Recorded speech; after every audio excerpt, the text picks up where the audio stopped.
It was an Italian who said, "Wine is sunlight held together by water," which is a fitting way to begin the story of Latino winemakers. Many of them were hired decades ago by large Italian-American winemakers like Gallo and Mondavi.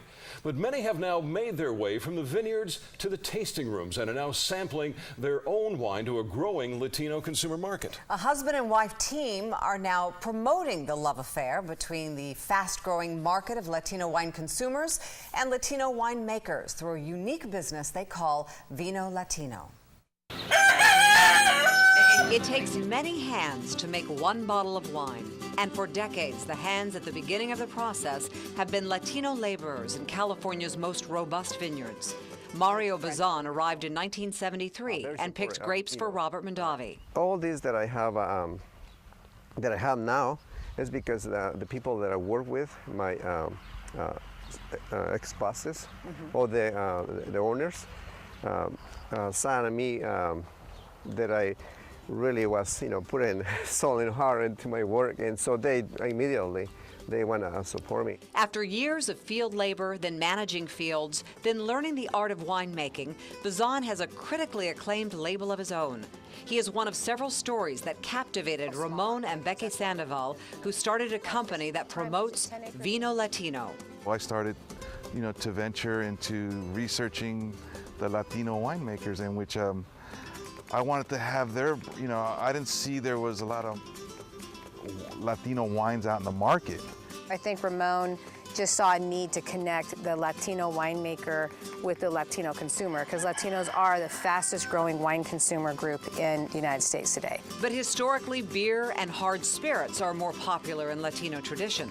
The Sandovals want to change that, and so do the winemakers. To kind of, educate more, Latino community, to kind of, have this experience, to drink a nice, a nice healthy wine with a nice, plate of food, instead of, different, type of alcohol that doesn't, benefits, the healthy, for your body.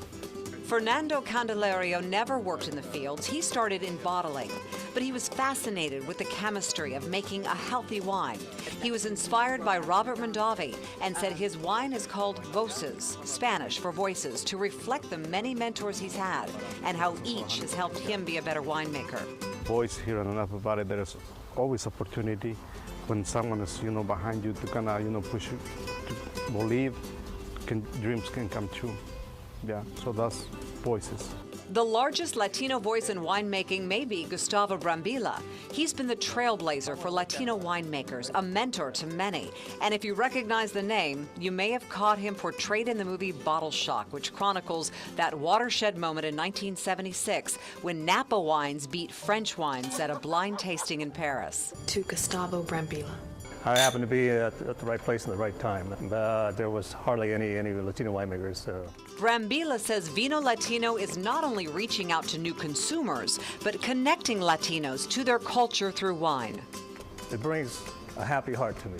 Brambilla was one of the first Latino graduates of the UC Davis Enology program and is closing in on 40 years of winemaking. For Ramon and Becky, that's more than sunshine in a glass. It's a blend of culture and history for those thirsting for something authentic.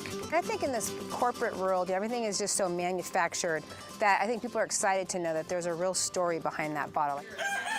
The passion that they have for what they do, and to give their kids an opportunity also. I mean, but just from from picking in the fields to now making their own label. I mean, to me that's a wonderful story in a bottle.